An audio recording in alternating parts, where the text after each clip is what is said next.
really is, to prepare for his future plans.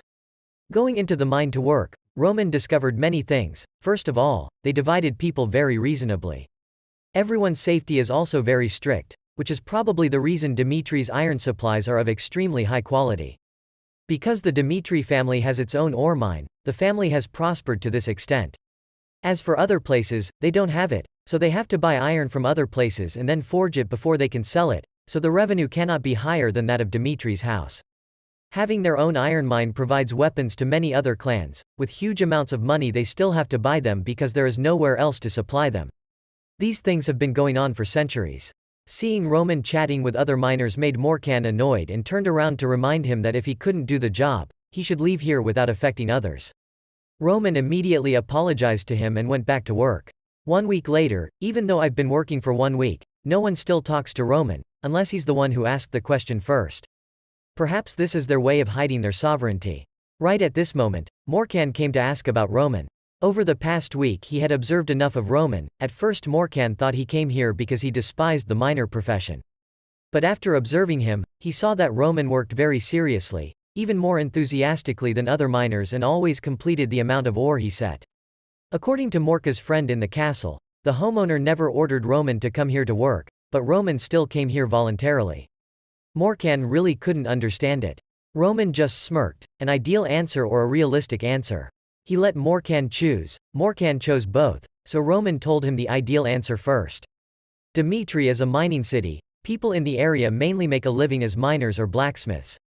Instead of finding out the data, Roman chose to experience the reality. Hearing this answer shocked Morkan. This answer is indeed the answer that every citizen wants to hear, followed by the real answer.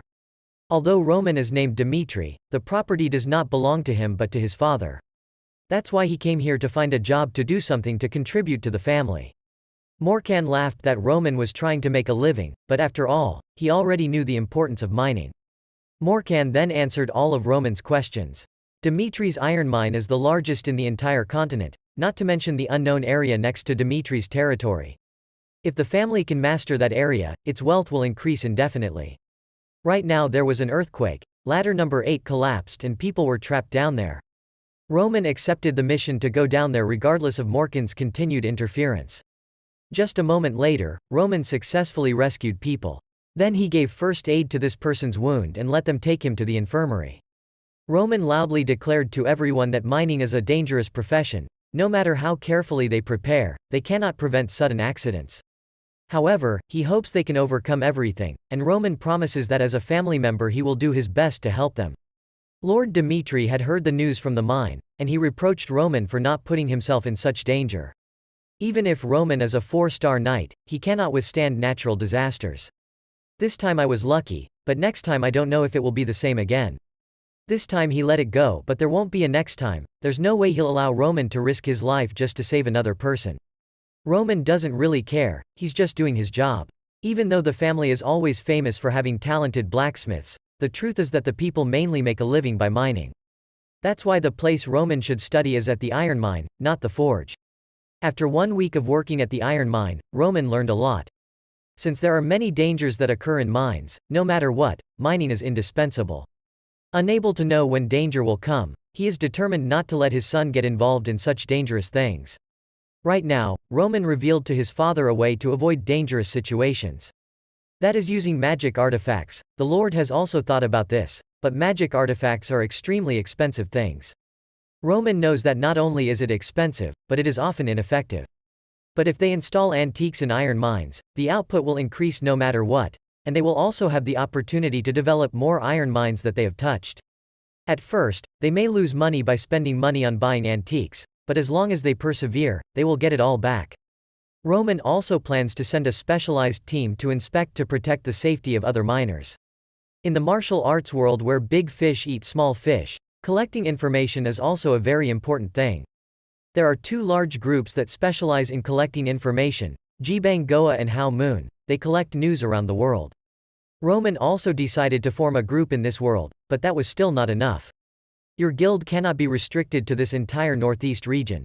Roman wanted to develop it throughout the continent. Roman immediately remembered someone who could take on this task.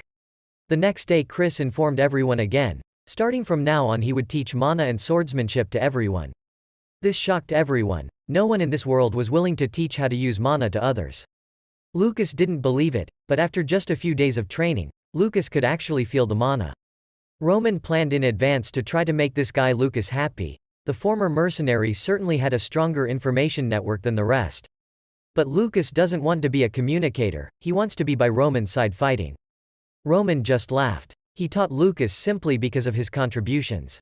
But if Lucas now takes on one more important thing, Roman's gift to him is even greater than teaching him how to use mana. Lucas immediately agreed to become stronger. In the following days, Roman continued to go to the mine. After the incident of saving people, he won the trust of most people. But this made Lord Dmitri extremely angry. 1 month after the fall of the Barco family, the Dmitri family meeting took place. After the Barco family collapsed, other families began to flatter their family.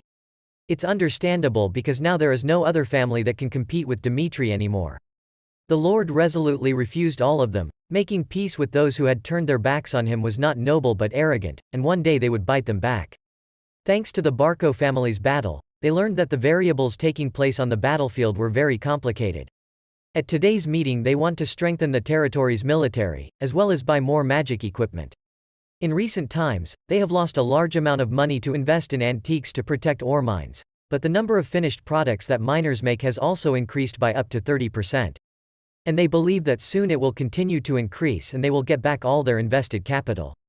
Roman was really decisive in this. He was right to experience the work of a miner himself, discover dangerous problems and think of ways to reduce them. The Lord is having a headache with this matter. Roman in everyone's eyes is changing rapidly. 2 years ago he was still just a kid who only knew how to play and cause trouble, so he decided to make Rodwell his successor. But now Rodwell's position is shaking. Although the battle has not officially broken out yet, there are already ripples proving this. When Roman's recent actions showed them that he was truly the one qualified to succeed the Lord. Lord Dmitri was feverish about this matter. Roman had proven himself in just a short time. But Rodwell has had to shoulder this problem since he was a child. The inheritance of the Dmitri family must be approved by 3 parties. The family elders of the Morkan iron mine and the forge chief of Hendrik. Only when all 3 parties agree can Roman be allowed to compete with Rodwell. The Lord immediately called butler Hans to ask him if Roman was qualified to become his successor. If the Lord asked this question 3 months ago, Hans certainly wouldn't, but now Roman has changed. And Hans believes that Roman can carry the entire Dmitri family forward. Roman first went to the iron mine, lowering himself so he could understand the people. Then the Lord called the head of the iron mine to ask about the matter. Morkan told the whole story to the Lord. And if he asked if Roman was suitable for the position of family head, Morkan dared to affirm that Roman was completely suitable, but he still needed to ask the smith chief's opinion. Meanwhile, at the smithy, Roman sent a large amount of equipment for Hendrik to repair. He did not hesitate to accept it. Looking at the equipment, Hendrik was startled when he saw the fire dragon. This sword is a masterpiece that even Hendrik, who claims to be the best on the continent, could not create. I don't know where Roman got this from. Hendrik mobilized all his strength to quickly repair the equipment, then asked Roman where he got this sword from. Roman laughed that it was a weapon he created himself. Hendrik certainly didn't believe that he was the best blacksmith in the Dmitri area, and he wasn't confident enough to create such a masterpiece. And if Hendrik doesn't believe it, Roman is willing to show him how he creates a sword. While preparing for war with the Barco family, Roman needed a sword that he could trust with his life. That's why he was able to create this fire dragon.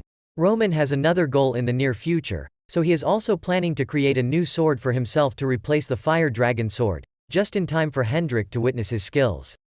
Roman took off his shirt and started working.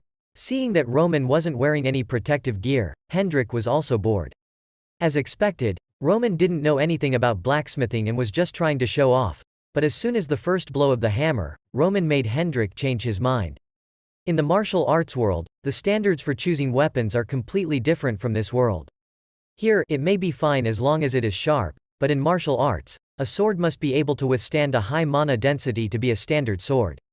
Roman has lived his entire life and has created so many swords that he doesn't even remember. Hendrik silently observed Roman forging. His ability to process metal at the speed of an iron anvil as well as the sound of hammering and welding were all perfect. That alone is enough to prove that Roman is the creator of the blue fire dragon. Hendrik bowed his head and apologized to Roman for his immaturity. Roman just smirked and gave him the fire dragon. Before, he had stolen one of his swords, so now giving him another sword was considered a tie. 3 years ago, there was a time when Hendrik came before Lord Dmitri and firmly refused that he let Roman be his successor when the Lord ordered Hendrik to come and consult. He was still worried that Hendrik would not agree to Roman as his successor, but things were completely different from what he expected.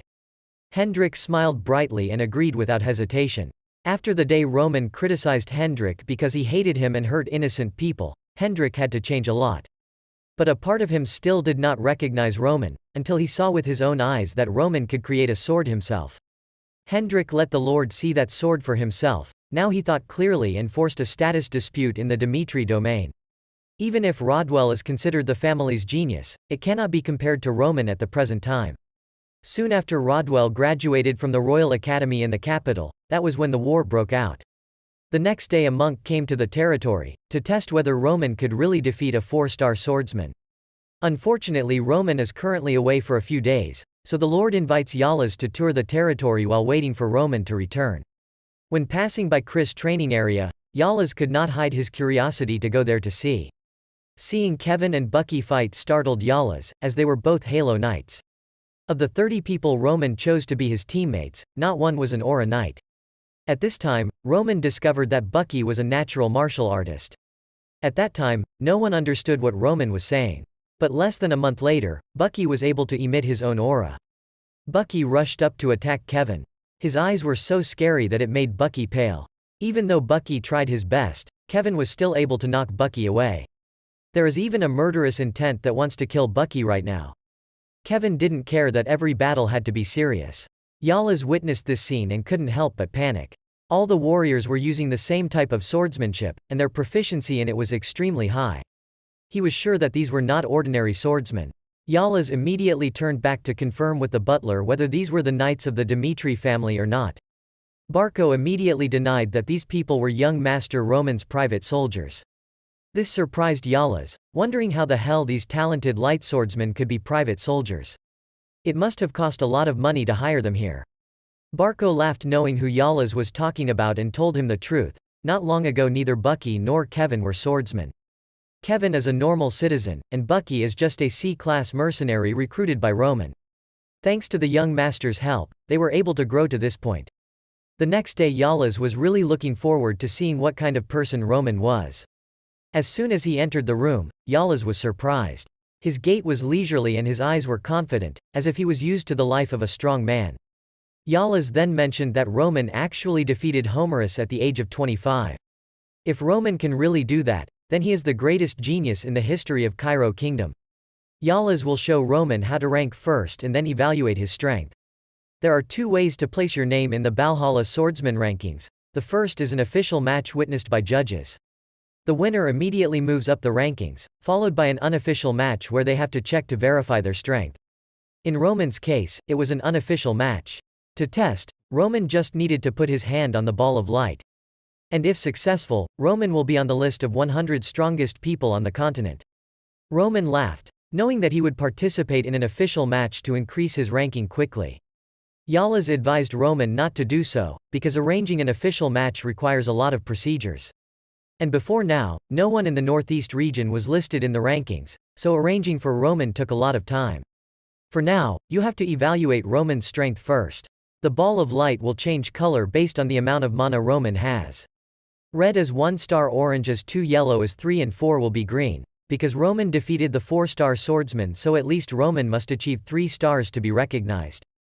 Roman laughed, not knowing what would happen if he put all his mana into this ball here, and then Roman exploded mana all over the room, startling Yalas. What the hell was going on? The ball of light receives mana and will slowly change color. Roman has reached level 1 star. Immediately after that, it will be 2 stars and then jump 1 time to 3 stars. Normally, each color will take 5 minutes for the light ball to load. This speed is really too fast.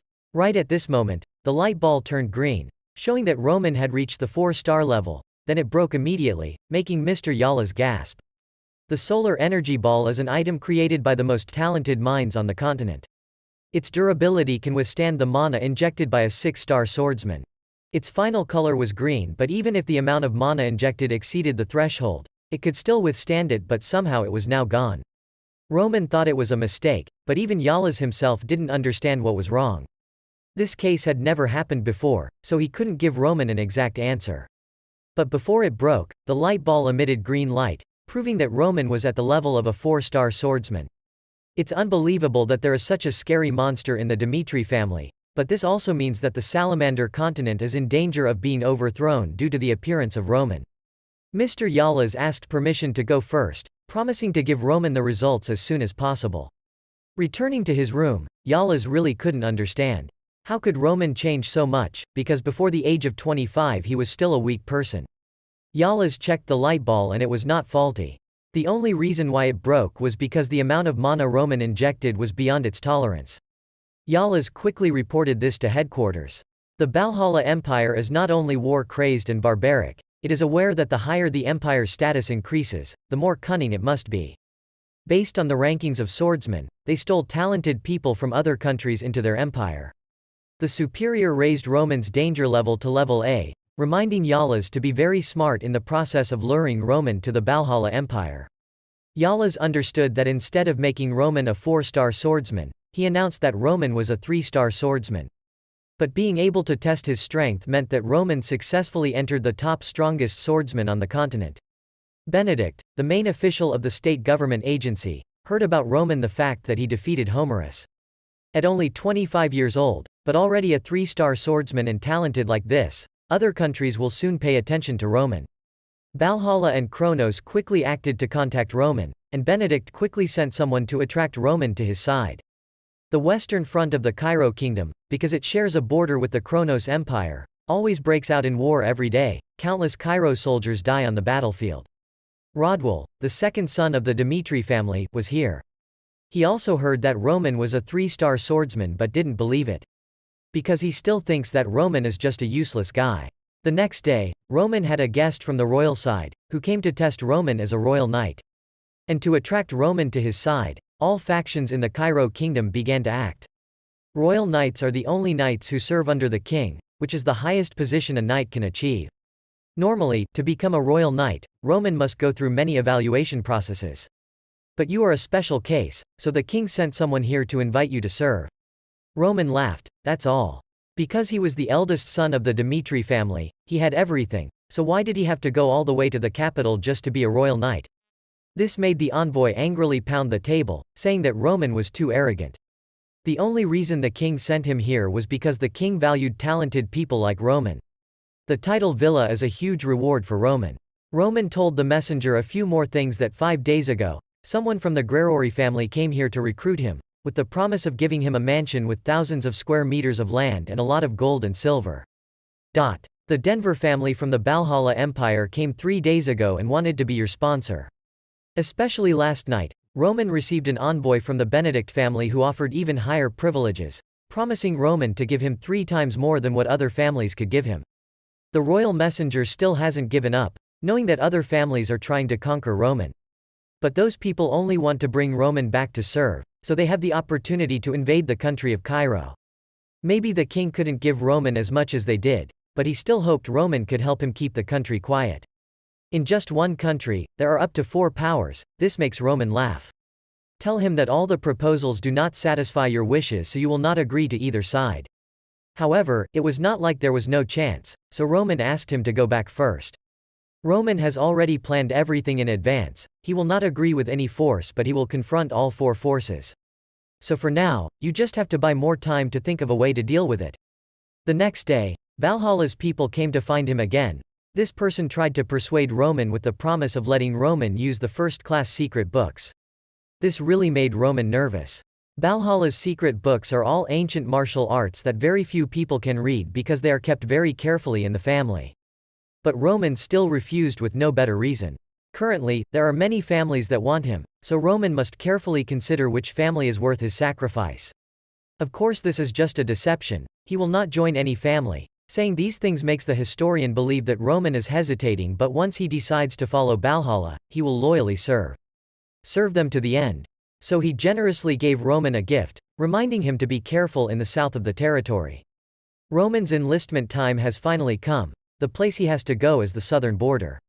Roman leads his army. Often the soldiers will have to camp to rest and Roman rents an inn for them. At this time, they encountered the eldest son of the Albert family. The Benedict family sent a letter to Roman telling him that Roman had to enlist. They could not let Roman harm anything on the battlefield. That's why Benedict stepped in to move Roman to the northern border. This region has much less war than the western region, so Roman will be less dangerous. Over the past several months, Benedict has continuously shown good intentions towards Roman. The leader of the noble faction certainly does not want to lose Roman. Because besides Roman, there is no one capable of fighting against the royal knights. However, Benedict never knew that the southern border was actually the time bomb of the Cairo kingdom. Roman was looking forward to seeing what exactly that time bomb was. Hearing the noise below, Roman ran down to see the situation. Henry was asking all the soldiers to leave the inn. This Henry comes from the Albert family, a quite strong family, but that's all he thinks of himself as a powerful person even when he has to join the army. Henry asked Roman to lead his troops and leave this inn immediately, otherwise it would be very unfavorable for him on the battlefield. Roman, no matter what he says, there is only one way to resolve this conflict. Roman pulled out his sword and declared war on them with a promise if they won. He immediately led his troops and left this inn. Henry was angry and immediately pulled out his sword, but his subordinates quickly stopped him, telling him that Roman was the monster named in the Valhalla swordsman rankings. If he pulled out his sword, Henry would surely die. Only now did Henry's face turn pale and he quickly left. That day there were 3 similar incidents, but as soon as they knew his name, they were all scared and ran away. The shop owner witnessed this scene and had to laugh. This happened often. Compared to the western front line, the southern front line is much more peaceful, because the Cairo kingdom has a friendly relationship with Hector. There is nothing dangerous here, so noble children often choose this place as a vacation. Roman returned to the room to receive news. Exactly 48 days ago, a Hector reconnaissance team illegally entered. Even though they only got information and left immediately, they did the same thing 3 more times. Just like that, Roman could already smell the scent of war about to break out. Viscount Frank was the commander of the army here. He didn't care how noble they were back in the capital. But if they just fired one shot, he would send them to the western front line immediately. After that, he dismissed the group and sent someone to call Roman to meet him. When he heard that Roman was coming, Frank was really happy. He called Roman here to confirm one thing, whether Marquis Benedict had put pressure on Roman to move to this area or not. Then, getting straight to the point, he promised to do his best to help Roman. As long as in the future, when he meets Marquis Benedict again, he can say a good word for him.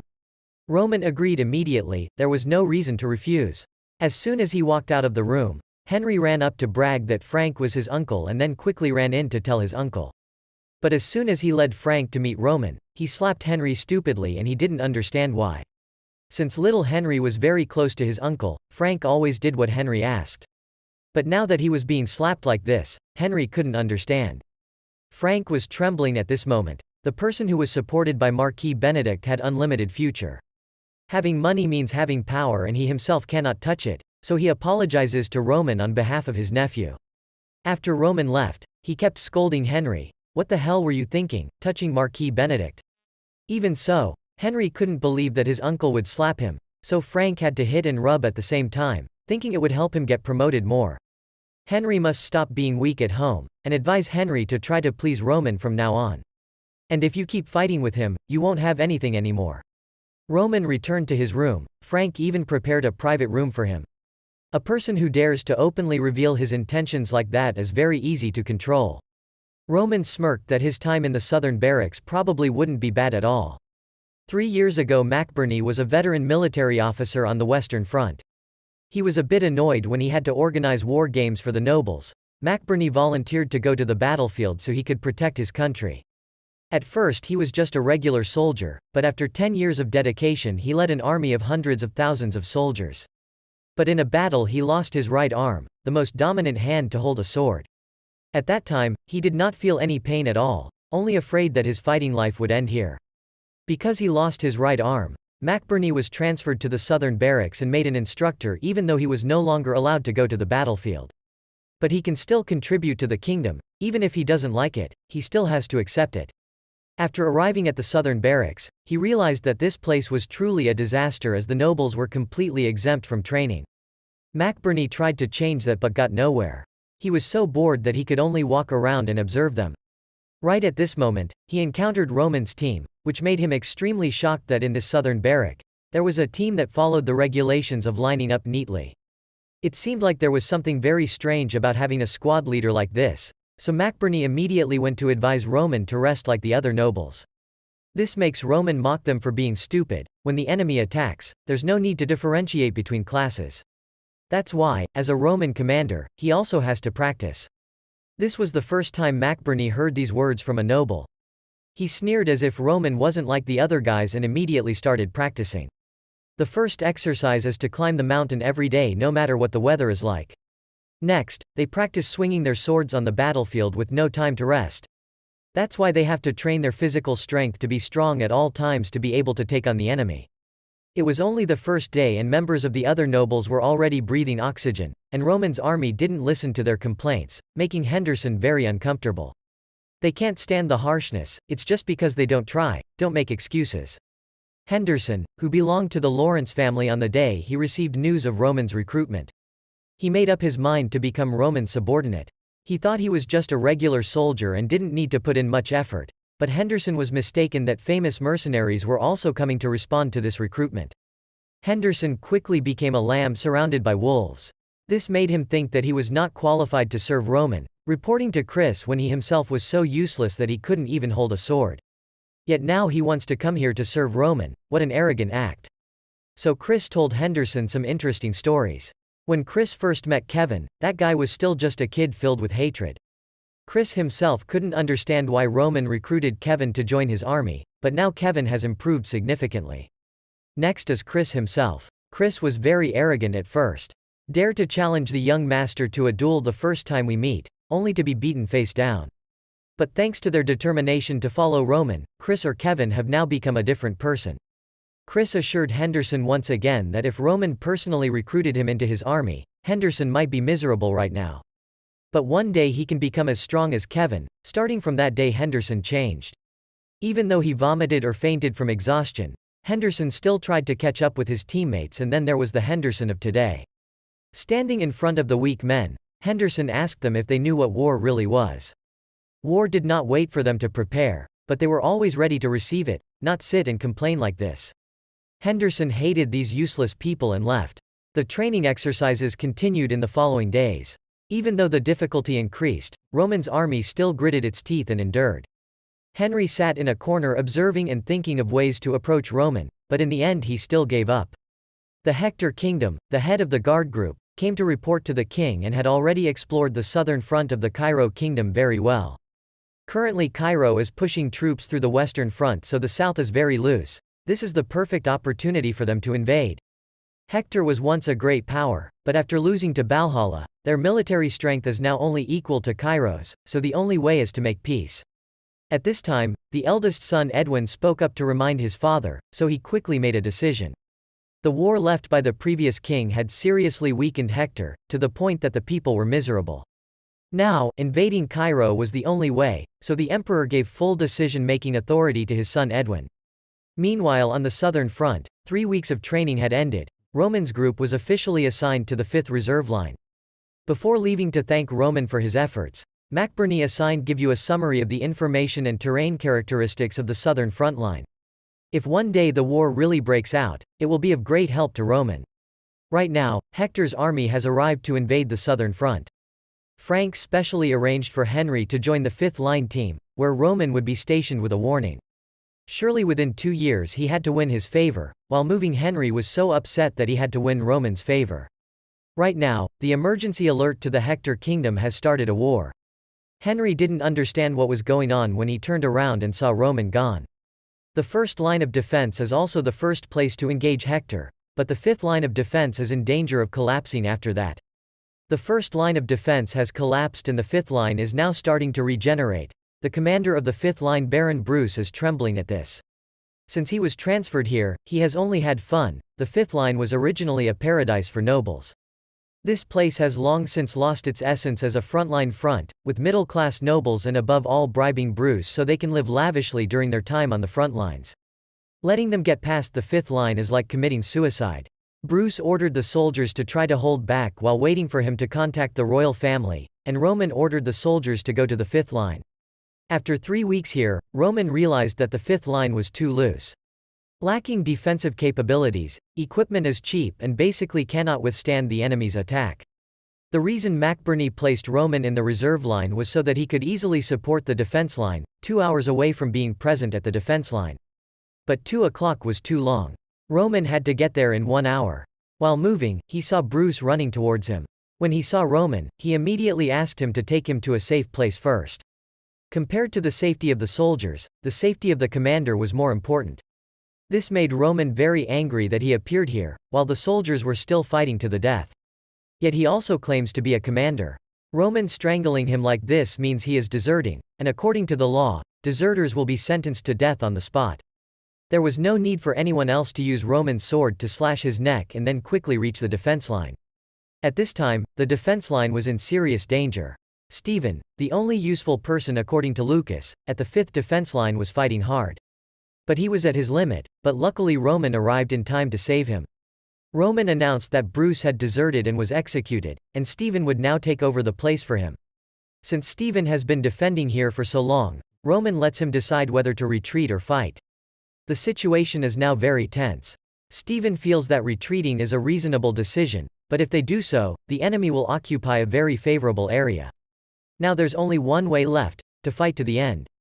Roman takes on the task of stopping the enemy, and Stephen will go to strengthen the soldiers' morale. Stetvan is a bit worried because this is too dangerous a plan for Roman to accept. Roman just smirked and let Stephen know that he would never take risks if he was not certain of winning the match. Chris's group had now caught up with Roman. As long as Roman gave an order, they all obeyed without question. This is the first time Stephen has seen an army so disciplined. War, after all, is just a place where the weak are taken as pawns, to pave the way for Roman, who is considered the hidden dragon in the Cairo kingdom. The reason Roman went to war was to prove to everyone his true strength. There are many ways to avoid war, like diplomacy, but Roman doesn't need those. After all, he had lived a life associated with war, so Roman was extremely excited right now. Roman led his army to sweep away the enemy. Wherever he went, enemy corpses fell. When Roman killed 10 people, Hector's army still tried to fight. When Roman killed 20 people, they began to realize they were fighting a monster. When Roman had killed 50 people, fear covered the entire battlefield. Army commander Hector McCleary also didn't understand what was going on. They just needed to break the wall and they would have won. But what the hell is going on? Roman was killing and looking at the commander, making him startled and scared. Their distance was very far, but Roman could still look straight into his eyes. Having determined the location of the commander, Roman immediately rushed forward, just to take his head without Roman knowing how many soldiers were in front of him. The commander started to turn pale and ordered the troops to try to kill Roman. This was exactly what Roman wanted the scared commander to do. As long as he loses his insight, he will make mistakes. Roman will be able to behead him. When his head falls off, the soldiers will be like snakes losing their heads. Roman rushed like an arrow in front of the commander. Now the commander was standing in front of him, and before he could even introduce his name, his head fell off. Roman held his head high and shouted loudly for the Cairo soldiers to know that he had beheaded the commander of Hester's army, and then called on everyone to kill all of his soldiers. If they spare their lives, one day they will continue to bite them back. Bathing in blood today is better than having to shed blood on other days. Henry witnessed all this scene, and now he understood why his uncle forced him to please Roman. When the enemy commander fell, Hector's soldiers also lost faith in fighting. Despite everyone fleeing in all 4 directions, Roman's army successfully defended the 5th line. Chris quickly returned to inform Roman of the situation. Of the 30 people including Chris, no one died in this battle. Roman immediately administered healing magic water to everyone, which startled Stephen. Because magic water is a type of healing medicine in the magic tower, even the cheapest type has a sky-high price. Not only is he brave, but Roman is also very generous to his subordinates. Roman then went to Stephen and reminded him to strengthen his army to welcome the next attack, and then wanted Stephen to arrange for him to borrow someone who knew the terrain. Kobe was the one to accept this mission, laying out the entire southern area for Roman to see. Roman wants Kobe to show him a shortcut, so he can get help as quickly as possible. The meeting lasted exactly 10 minutes. Chris had already gathered the soldiers to move according to Roman's orders. At this time, Henry came looking for him. Henry knew that when he called to make friends with Roman, he was cursed, so he had to use another reason, thinking that he was also a part of the Cairo kingdom. I can't just stand by and watch Roman fight alone like that. Please ask Roman to lead his army to help.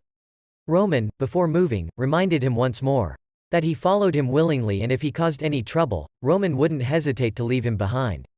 Then the two troops quickly moved after Kobe, at which point they discovered a wounded Cairo soldier. He was dying and only had time to tell Roman that the southern training area had been attacked.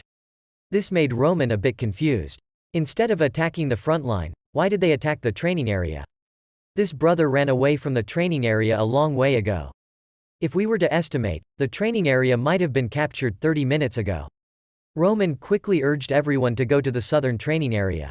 At the training area, most of the people had fallen before the enemy. They casually advised everyone not to try to resist. Even if they let them alone, sooner or later they would die. Even though McBurney had lost his right arm, he still tried to hold his sword to resist the invaders, vowing that even if he had to die, he would have to take one person with him. In a moment of life and death like this, he remembered Roman. At this moment, Roman appeared, startling the enemy soldiers. Chris quickly sent troops to rescue the survivors. As for Roman, he confronted two assassins. He did not kill them, but only hit them and knocked them unconscious. After gathering information, Chris returned to report to Roman. It seemed that Commander Frank had tried to fight the enemy and then retreated into the mountains. But they could only find 12 Hesters in the barracks, and to attack the training area, Roman was sure the number of their troops would be 100. Wherever they evacuated, they must have had some reason. Roman will personally interrogate those captured alive. Roman entered the room and met some soldiers. He gave them the opportunity to reveal everything if they wanted to die painlessly, otherwise it would be the most painful death. But these guys weren't afraid of not answering any of his questions, so Roman had to punish one guy to set an example for the rest. The pain that came made the soldier scream violently. The remaining soldiers were only now afraid. Even if they told all of Hector's goals, it would be too late to stop this. Roman smirked and moved closer to them, letting them know that he didn't expect an answer from the beginning. Just wanted to see their reaction. Now according to their reaction, he was sure of his answer. When it was time for them to die, Roman directly killed them. Roman left the interrogation room. Their goal was at the southern edge of the kingdom. Hester's group divided their troops to attack everywhere, to distract the soldiers' attention. If their plan succeeds, it will be considered that the southern front line has collapsed. After interrogating Hector's soldiers, Roman went to see McBurney and wanted to know exactly what happened. About 2 hours ago, they were attacked by Hector. They were just training as usual when they suddenly appeared.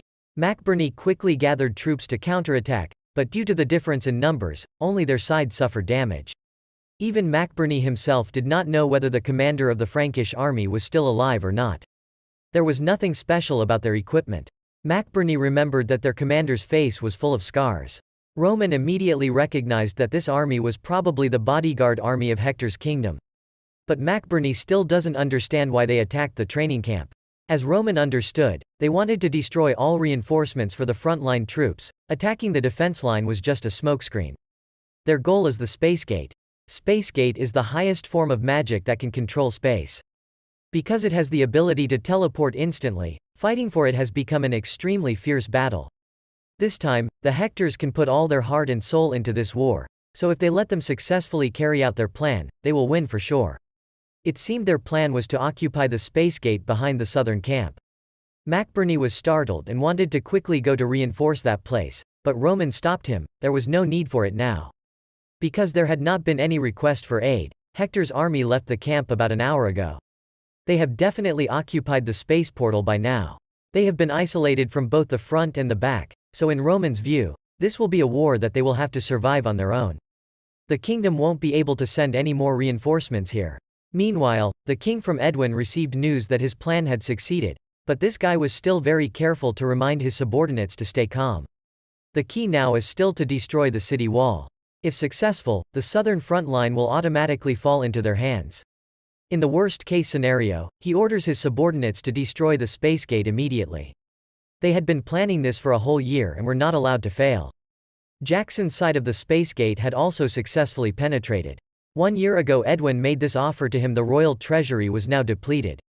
Planning for a whole year, the man known as the genius of the Edwin kingdom performed countless tricks. From exploring the situation in the south or sending spies to dig tunnels to the space portal. Now the space gate has successfully connected with the Hector kingdom so that the name Edwin can appear on the land of the Cairo kingdom. Edwin's plan was very thorough, but he did not know that two events were about to happen. At the first line of defense, Count Donald quickly sent his soldiers to reinforce the wall. Just now, Roman contacted him and asked him to abandon the entire front line and retreat to the south of the mountains, to prepare for a counterattack. But Donald didn't seem to agree with Roman's request and hung up, so Roman had to act on his own. After hanging up with Donald, he quickly contacted other barracks, but could not contact them.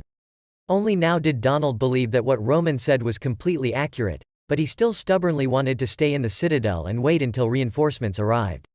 But only 4 hours later he had to regret it, when both the front and back of the wall were surrounded by enemies. Donald still tried to appear calm. He had been trying to defend the wall since the first attack.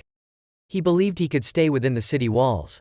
Donald shouted loudly, reminding the soldiers to stay calm in this situation. But soon everything completely ended, when Hector's side brought out a magic siege machine to attack them. Just one attack caused both the city walls and soldiers to burn into ashes. Donald sat in a corner shaking, blaming himself for not listening to Roman's advice. Donald no longer had the strength to fight back. He immediately died as the wall fell. Edwin leisurely led the soldiers into the city walls. He ordered Jackson to arrest all the soldiers who surrendered. These people were very beneficial in future negotiations with the Cairo kingdom. Edwin's plan was perfect from the first step. But at this moment, he felt very uneasy, not knowing what he had missed. At this moment, the soldiers rushed to announce that Army leader McCleary had died on Battlefield 5, so there was no news of him. Edwin immediately ran to the messenger to learn more. This person had survived on Battlefield number 5. He was still not recovered after witnessing the Roman monster slaughtering his comrades. He is so strong that even Hector's strongest knights cannot block a single blow. Edwin had heard that the youngest fighter in the Cairo kingdom had arrived at the southern front line. Although it took him a year to prepare a complete plan, a variable named Roman appeared to hinder his plan. Jackson sent troops to Line 5 to check, but did not see any Cairo troops there. They may have retreated behind the mountain, but if Edwin wanted, he would immediately send troops to pursue. Edwin saw no need for this because he already had the upper hand with the Cairo kingdom. Now it was time to negotiate with them. Meanwhile, at the royal family, King Daniel is worried about the current situation. As a king, he did not have the right to mobilize troops arbitrarily, but had to have the permission of the leading nobles. Right now, the Benedict faction supporting the Valhalla kingdom and the Kronos kingdom had arrived. Benedict thought it was just the beginning. But they fell and shocked him. King Daniel was very angry and blamed them. If they had given him the right to deploy from the beginning, none of this would have happened. Right now, Edwin connected with them, asking them to send a large amount of gold to redeem the southern front line. He didn't care what they thought for them 3 days later, thinking otherwise this front line area would become Hector's territory. Currently, the Hector kingdom is running out of treasury, and the people are miserable. Edwin has sworn to protect the people until the end. King Daniel is completely at a loss as Hector's army has occupied the southern front line. He can only listen to their demands. However, others believe that if they do that, they will continue to dominate with other demands. This made the king angry and shouted at them, "So tell him what is possible. Always wanting to compete for power with me, yet at such an important moment like this." He remained silent and could not say a word. At this time, the Valhalla faction spoke out against it. He said that if Roman was on the southern front line, he would have a chance to counterattack against Hector's group. The king also knew that, but being just a 3-star swordsman, fending off an entire army was too much for him. Moreover, it was a rare talent that had just appeared in the Cairo kingdom. It was impossible for him to die. Count Benedict also agreed with this. Just listening to the Valhalla faction was enough to know that the people here did not know Roman's true potential. Because he is one of the senior leaders, he has secret information that Roman actually has higher potential than a 4-star swordsman. He himself will be the turning factor in this battle, but he has no right to tell these people. So they agreed to listen to what King Daniel said, only asking them to wait 3 days. If nothing changed, then they would comply with the demands of Hector's side. Meanwhile, Henry's group had reached the first line of defense, where there was only a sea of fire. He was so scared that he quickly ordered the soldiers to retreat. Right at this moment, Chris appeared and led him with him, leading Henry to his secret base, making Henry very surprised when this place was built. Chris told Henry what he needed to know, that Roman had predicted that the Hectors would attack the first line, and set up this camp to prepare for the counterattack. Henry still didn't quite understand that if it was all over, he should run away. What the hell was the point of setting up a barracks here? Chris didn't want to explain much, just reminded Henry to follow instructions. If Roman had set up a barracks here, he would definitely have a counterattack against Hector's group. Brant, the deputy commander of the first line, was still fighting with his back bent. Just because of the arrogance of Commander Donald, the soldiers are now being massacred by the Hectors. Just as Brant was about to finish his spell, Roman appeared to save his life. Knowing that this person was Roman, Brant quickly reported the situation to him. The first line of defense had completely fallen. Hector's group was preparing to attack the second line, and the second line probably wouldn't last long, so Roman told him something interesting. The reason why the Hectors are quickly occupying important areas is because they cannot wage war for a long time. Their intention is to use this war to negotiate with the Cairo kingdom, to stabilize their crisis, and for that to happen, they had to take over this entire southern line. Roman sneered that they were playing a gamble with the fate of their kingdom. On the southern border of the second line of defense, Jackson and his army under the orders of Commander-in-Chief Edwin continuously used siege towers to bombard the city. According to Edwin's plan, the leader of the 5th Army McCleary must live to be able to occupy Wall No. This male. However, a variable named Roman appeared to destroy his plans. Edwin wondered if Hector's army had a chance to overcome Roman. He was not sure that Hector's army would not be weak enough to admit defeat because of just one person. At this moment, the soldiers rushed to report the news that they had lost contact with the army that was going to deal with the remnants of the army. Not only that, both teams 2 and 3 were no longer moving at all.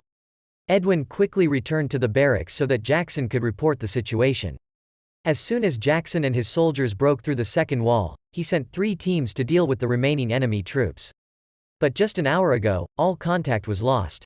It seemed like they were all killed, but the number of troops of the 3 teams was not small at all. Edwin now understands that it was all Roman's doing.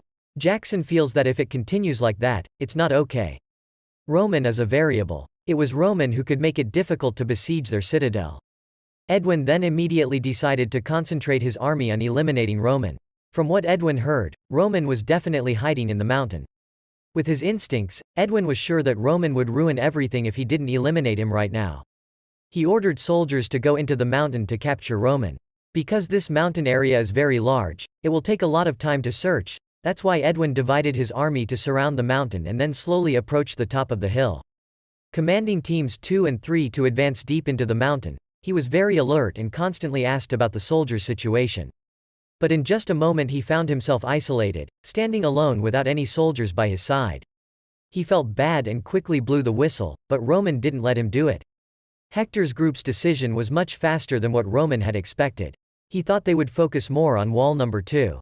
But they decided to withdraw their troops to find him, proving that their commander was a very excellent person.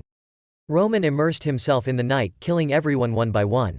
It had been a long time since he had this feeling. The 12 children of the devil had to live in the harshest of circumstances. The first mission his father gave Roman was to assassinate an evil believer. It only took Roman 3 days to find and kill him, but Roman's mission became more and more dangerous. If it keeps like that, he won't be fine at all. Luckily, during a groping session, Roman got the martial arts secret of the pagan cult. Thanks to this martial arts secret, Roman can complete dangerous tasks. In just 1 year, Roman killed a total of 38 powerful people from all sects in the territory. Darkness is Roman's most powerful weapon. Dare to step into his territory, today Roman will make them hate the dead leader of Team 1. The soldiers are scared and want to immediately report to Edwin, but there is no time to do so. Even though Roman blocked everything, Edwin could still receive the news and tried to remind the soldiers to stay calm. The enemy was just taking advantage of the darkness, they knew that, but they couldn't tell which direction the enemy was attacking from. Soldiers are dying and they can't do anything. Thompson was scared and advised Edwin to retreat because he couldn't fight a ghost. This also shocked Edwin, because Thompson was an aura soldier and someone with sharp senses like him. If you can't determine where the enemy is, it's not good. Edwin did not believe that there was any kind of magic in this world that would help the user become invisible. He tried to remind Thompson to stay calm and would send reinforcements immediately. Hearing these words calmed Thompson somewhat. Anyway, the prince's army has surrounded this mountain. As long as they hold out until the prince's army gets here, they will win. Thompson took a deep breath, then maximized his senses. Finally, he discovered a vibration on his left side and rushed to attack. But he mistakenly attacked his teammates. Roman circled behind him and laughed. He's used to hiding in the dark hunting enemies, so he should at least have some tricks to distract him. Thompson was startled and swung his sword back, but Roman continued to disappear. This made him very angry and cursed Roman as a coward who only knew how to hide and attack. Roman immediately obeyed his wishes and a sword appeared at shoulder level. Thompson collapsed with the last of his strength. He tried to shout loudly for his teammates to come to his aid. But it was all in vain. Roman used mana to block all sound transmissions. No matter how much he yelled, no one could hear him. Then Roman took Thompson's voice transmitter, telling them that he already knew their entire plan. Only when Edwin heard these words did he pick up the phone. He did not deny what Roman said, but admitted that the country of Hector was suffering from a serious drought. But to escape this situation, they had no other choice but to launch war. As Roman knew, it was already a dead end, so no matter what price Edwin had to pay, he would not retreat. Thanks to Roman to convey the word to the emperor, if he does not accept his request, Edwin will spread poison all over this land, turning this place into a dead land. Edwin also gave Roman the opportunity to choose which side he would side with. Roman had heard the name Edwin many times and he was a talented man, born to take on the entire Hector kingdom. Even though he's talented, if he dares to threaten him, he won't respect him anymore. Roman stabbed his sword into Thompson's leg for Edwin to hear his screams of agony, accompanied by a reminder that it was Hector who crossed the line first. And Roman will only do what he thinks is right, bluntly declaring to Edwin that he will kill everyone. Even if they raised the white flag and ran away, he would pursue them to the end, and if Edwin intended to fight back, they would have to meet sooner or later. Hearing these words made Edwin tremble. Roman was much more dangerous than he thought. After hanging up the phone, Edwin quickly called Jackson to prepare the next plan. Create a siege around the area where the signal was emitted, to avenge the fallen soldiers. Edwin vows to kill Roman himself. The other soldiers responded to the military order and continued to lead their troops up the mountain, regardless of whether their comrades fell.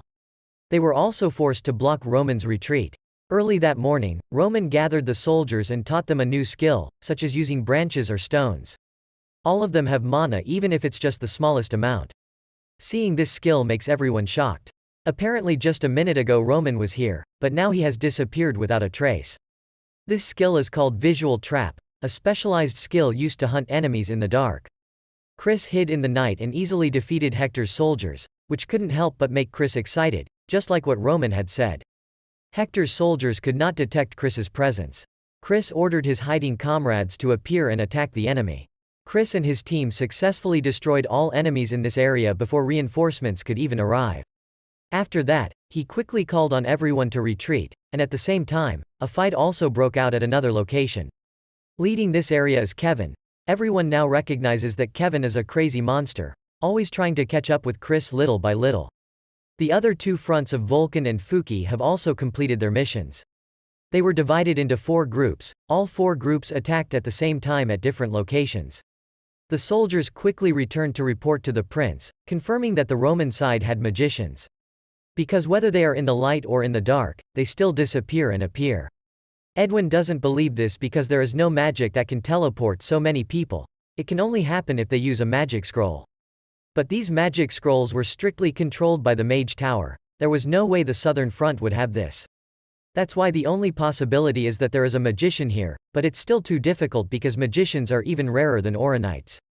If they were magicians, they would definitely join the Magic Tower without caring about these types of battles. Edwin really wants to go there to find out what kind of trick Roman is using. But this is still not the right time for him to show up. We have to wait until Roman falls into his trap. Roman killed one more commander, but he fell into this guy's trap. Before he died, he still had time to use the magical artifact, causing Roman's body to be covered in glowing particles. Now Roman's location has been revealed, but even so, Roman still rushes to kill the enemy. They thought this was the end, but Roman didn't. He knew that this trap of theirs must have countless soldiers chasing him right now.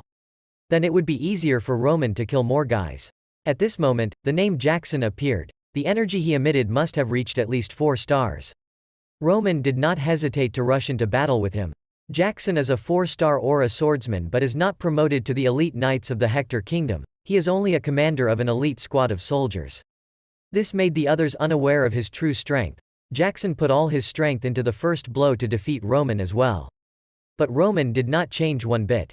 This made Jackson extremely surprised. It seemed like he had underestimated Roman. The news that Roman was only a 3-star knight was fake. Now he knew why his soldiers were confronting him. It's useless to Roman. Now it was Roman's turn to counterattack. The stormy counterattack made Jackson sweat. Even he couldn't believe that he was being pushed back. He recognized that Roman was very strong, but no matter how strong he was in this situation, he couldn't escape. Jackson jumped back to keep a distance and then blew the whistle loudly. Hearing the sound, other soldiers quickly ran to help their commander. Jackson believes that Roman has no way to escape now, and asks Roman to surrender if he wants to live. Surrendering, Roman laughed and declared that he was completely confident that he could escape Jackson's siege.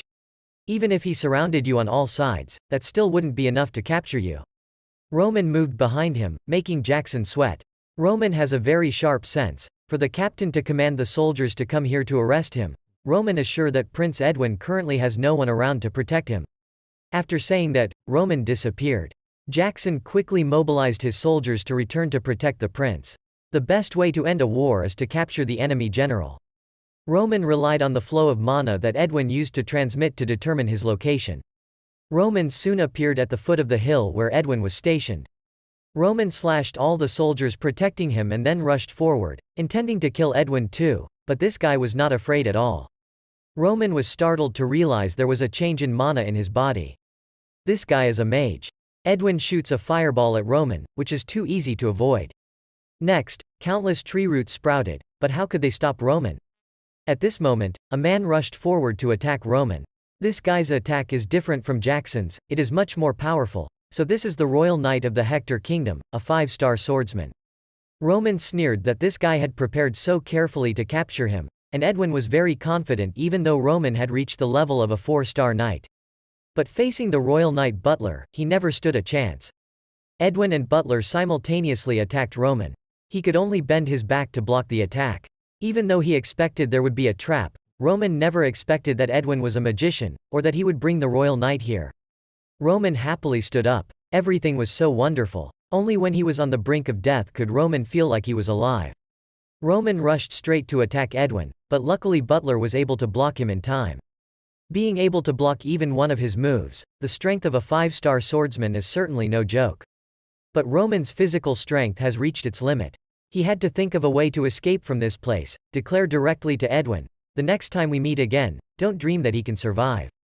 Just because of a slight mistake, Hector's army almost lost its commander, but Hector's soldiers also had to bear an extremely big consequence in the siege of Roman. Edwin blamed himself for being too self-centered when he thought he could easily catch Roman. He could not have predicted that this would have such serious consequences. This was the defeat of Hector's army, frankly, Edwin's own failure. The very next day, Edwin held a burial ceremony for the fallen soldiers. "I can only apologize to everyone because due to my haste, I put these people in danger." Jackson and the others tried to cheer Edwin up. It wasn't his fault, it was just that the enemy this time was too strong. That also helped Edwin regain some confidence. Then he quickly stabilized the soldiers and stationed them at the strong walls. Before Cairo's reinforcements arrived, Butler had difficulty understanding how Edwin would plan to deal with Roman. Edwin already had a plan for this. This place is a mountainous area. As long as he lures Roman to terrain favorable to Hector's army, they will have a chance to win. Meanwhile at the royal castle, Count Odger firmly opposed the emperor accepting the Hector faction's request. With the current budget situation, if we agree, the royal budget will hit bottom immediately. The king thought about raising taxes, but they only raised taxes half a year ago. If the increase continues, Odger is worried that the people will rebel.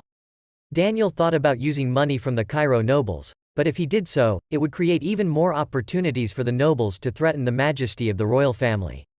But there was really no other way. Daniel was trying to hold a meeting with the nobles when at that moment, news reached the southern front line that the enemy had been routed.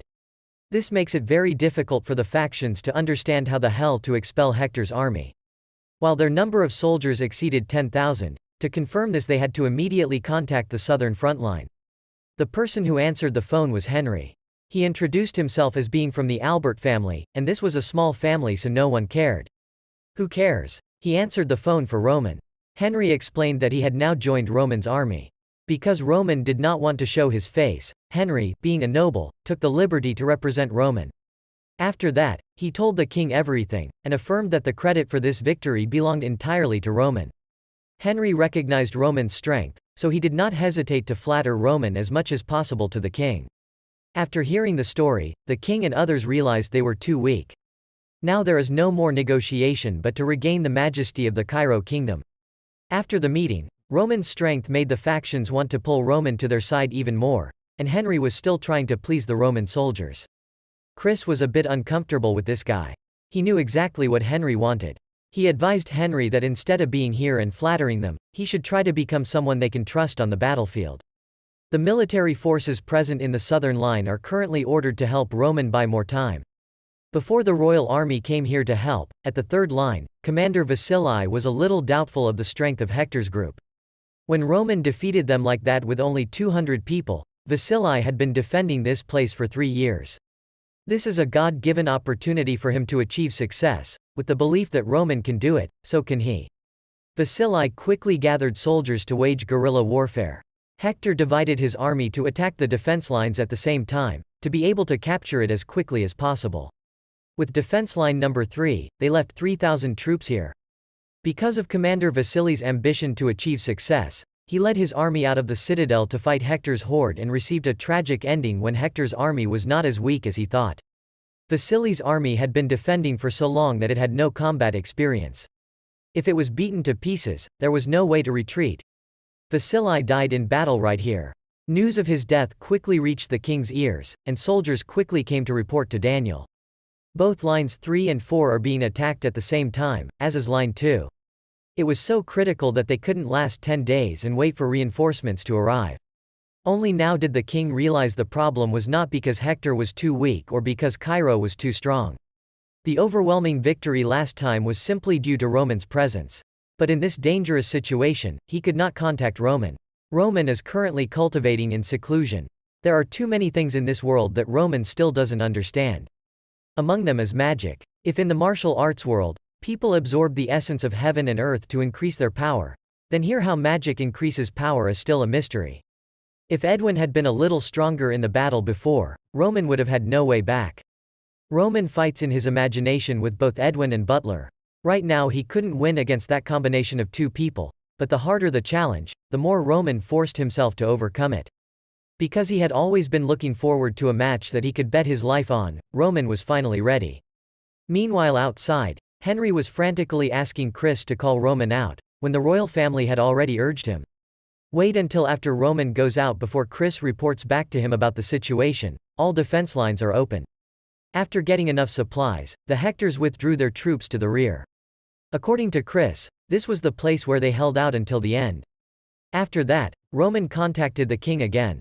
This whole week Roman practiced to be able to think of ways to deal with them. Currently, all defense lines have fallen into their hands, and Roman has no way to resist them. He thought that only when royal reinforcements arrived could he play. However, that still won't work. At least it will take another 10 days for reinforcements to arrive. During these 3 days, Roman is sure that Hector and the others will cooperate with Kronos' army to take over this place. There is only one way to escape this situation, which is to attack their rear directly and defeat them all within these 3 days. As expected by Roman's delegation, Edwin has currently contacted Count Harded of the Kronos kingdom. Edwin's proposal to jointly occupy the southern line was very good, but Harded was currently busy capturing the western line. If he concentrated his troops there, Cairo would have time to reinforce the western line, so he asked Edwin to hold that place for a month. If Edwin can do it, then he will agree to cooperate. Although it is a bit difficult, Edwin has no choice. After hanging up the phone, Edwin quickly ordered Jackson to contact the royal family, so that they could maintain supplies for Hector's arch-gong. The commander-in-chief of the aristocratic faction Partius, the commander-in-chief of the supporting faction Kronos Thalus and the commander-in-chief of the supporting faction Balhal Ibrahim were present at the battlefield. 3 people in the government were present in this war, surprising Partius with this influence. To please Roman, every side will play. At this time, Roman was present in the meeting room. Before going to the southern line, Benedict had given Partius very detailed instructions. It doesn't matter whether they win this match or not, what's important is to get Roman on their side. If other factions entice Roman, the balance of power in the Cairo kingdom will completely collapse. Partius has also read a lot of Roman's information, his talent is truly beyond imagination. If he can attract Roman to his side, he will certainly be promoted by Marquis Benedict. As soon as Roman sat down on the chair, everyone had a gift they wanted to give him. This made Roman a bit annoyed because he knew exactly what their purpose was. But now is not that time when the enemy flag is still planted on Cairo territory. This is not the right time to discuss after sales service. Roman advises everyone to stay calm. After dealing with the Hectors, you will challenge the top swordsman of Valhalla, being in the top of the strongest swordsman, and then you will only serve one person. Thanks to Roman's suggestion, the current situation was eliminated and the meeting continued normally. According to Partius, Roman has 3 days for Roman to stop Hector's group from using the archway. With the current overwhelming number of troops, they only need to attack directly. But Roman still couldn't see it because Edwin was a magician. The changes he created on the battlefield are extremely large and cannot be underestimated. That is not to say there is no way. Immediately after that, Roman led the entire army to their camp. Scream loudly and want to challenge Butler, saying he doesn't want anyone to die in this battle. And if Butler can win, then Cairo will accept all of Hector's conditions, and if he wins, then Hector must leave Cairo's land immediately. This makes Edwin a bit worried. He is sure that Roman's strength is not enough to defeat Butler. But if he's this confident, he must have some plans. Knowing that, Butler still asked Edwin to let him fight Roman. But Butler is very confident that he has lived his whole life, just 1 or 2 traps will never make it difficult for him. Having run out of options, Edwin had to agree, but still had to remind Butler that if there was any danger, he had to run immediately. The battle between 2 strong people officially begins. 5-star level. When people reach this level, they will be considered extremely powerful individuals in the continent. And that person alone had enough influence to turn the tide of the entire war. As soon as the match began, Butler unleashed all his strength to fight Roman, the fate of the entire Hector's kingdom resting on his shoulders. Butler swung a powerful sword attack at Roman. He could block it, but he pulled his sword back for the next attack too quickly. Roman had to jump into the air to avoid the attack, but in the blink of an eye, he appeared behind him. Roman still had time to react and block his attack. Partius stood watching the battle and couldn't help but turn pale. He had spent too much effort just to attract Roman to the Marquis side. I don't want to accept this battle, but if Roman dies, all his efforts will be gone. Roman fought Butler to the end, he increased his speed and he also increased his speed. This startled Butler. Roman was not only gradually getting used to his speed but could also read the sword strokes. While beating Roman, he smiled. Maybe a moment ago he could defeat a 4-star swordsman in the blink of an eye. But when he faced such a difficult time in front of a 5-star swordsman, Roman realized where he was in this world. He was facing a big wall called Butler. But right now Roman forces himself to overcome his limits, to be able to reach an even higher realm. Butler wanted to end it quickly but couldn't anymore. He put all his mana into one explosive attack. Roman read the flow of mana in the blade and attacked straight at their weak point. Roman landed a direct blow on Butler's sword just as he was about to strike the final blow. The time to win had come and Roman put all his strength into his third move, sending Butler flying. Even though he didn't die, he was pushed back. This shocked both sides. They couldn't believe that a 3-star swordsman like Roman could compete on equal terms with a 5-star swordsman. Edwin was shaking when he saw it. He confirmed that Roman really didn't use any tricks at all. Just fought to the death to test how strong he was. In the worst case Butler would lose, but now we can only believe in him. Butler tried to stand up. He was also mentally prepared for Roman's dirty play, but he really wanted to defeat him with his own strength. If Roman were to leave here alive now, one day Hector's kingdom would have to face an uncontrollable monster. That's why Butler decided to execute Roman right here. He pulled out a new attack that only 2 people have ever been able to block. One is the first knight of the Hector kingdom, the other is the top strongest swordsman in the Valhalla rankings. Roman turned pale with this attack. He knew that if he blocked it, he would surely die. That's why Roman put all his strength into defense, not dodging but confronting him head-on. If this was Butler's strongest attack, Roman would be over it right now. A huge explosion occurred between the collision of the 2 of them. After the smoke cleared, Edwin's eyes went cross-eyed. This is impossible, even a 5-star swordsman cannot block Butler's attack. But Roman didn't do anything. Butler used too much mana for the attack just now. His strength is gradually running out, but he still has to try to fight to the end. Not letting him gain the upper hand, Roman rushed forward and attacked Butler. The more I beat Butler, the more difficult it became to understand that he had gone through countless life and death battles, but now he was beaten so badly by a 20-year-old boy. He wanted to get up and fight back, but Roman grabbed his face and pushed it to the ground. At this moment, his face glowed as if it was about to explode. But even if it's a sneak attack like that, Roman still won't do anything. At this point, Butler was really helpless. Roman raised his sword to kill Butler, but Edwin shot magic to block Roman, then shouted for the soldiers to rush out to save the general. It was Edwin who broke the rules in a duel in front of two armies, and in order to save Butler, they were forced to open the city gate. This was the intention that Roman aimed for from the beginning. During the previous meeting, Roman told the commanders what he saw from Hector's army. These guys really wanted their comrades to carry all the bodies of their comrades and leave, even though their retreat was in a very urgent situation. That's why Roman can judge that this Edwin is a commander who values his teammates very much. He planned to attack this weak point of his. When he fought Butler and just pushed him to a dangerous moment, they would have succeeded in the first step of their plan. Roman had planned in advance that he would not kill Butler, but let Edwin save him, and then step 2 would begin. Partius witnessed the exact same scene as what Roman had outlined before but was surprised. Doubt. What an outstanding war talent, no wonder Mr. Benedict wanted to recruit him so much. Partius ordered his soldiers to attack and support Roman. At this moment, Edwin also realized his mistake in opening the city gate. But he still believed in his decision to save Butler. Bringing him safely into the city was already a great success. Edwin used magic to block Cairo's army. Partius still urged the soldiers to speed up and approach the city gate. This will be their only chance to not fail. Hector's Cullen Knight is very impatient and needs to quickly bring Butler in before Cairo's army approaches. The day Hector's group brought Butler to the gate, Cullen ordered the soldiers to close the gate immediately. This was exactly what Roman needed. He bypassed all the soldiers and rushed straight to the city gate. The soldiers tried to use magic to stop Roman but couldn't. Roman slashed their city gate with one move. Now the city gate was completely empty. There was nothing stopping Cairo's soldiers from getting inside anymore. Roman shouted loudly to announce this to all his allies. This victory already belonged to them. The only thing left was to deal with Hector's remnants. Partius shouted for his soldiers to rush straight into battle with them. As for Roman, the city gate had already been opened. Butler had lost the ability to fight. Now there is no one left who can protect Edwin.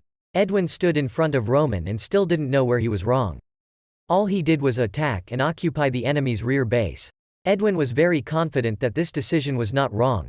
Clearly his plan was perfect, but that was only when Roman did not appear.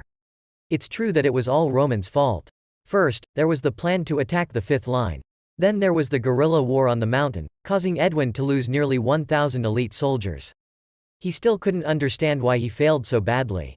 Now there's no way to run anymore, you can only confront Roman head-on. Edwin declared and swore that if he died today, he would follow him until the next life. Edwin unleashed all his strength to fight Roman. First, countless sharp winds rushed forward to attack Roman, but these trivial things couldn't do anything to him. Roman just walked straight towards Edwin, but other soldiers quickly ran to protect the prince. With everything they had, they still wanted to buy a little time for Edwin. The three men rushed straight to attack Roman, but with only one sword, they all chanted immediately. As soon as Roman lost his guard, Edwin launched another attack. He created a giant tree root to grow, trapping Roman, then used fire to burn down the tree. Edwin knew that it wasn't enough to defeat Roman, so he prepared this just for Roman. A powerful lightning strike hit his head. Edwin thought he had defeated Roman.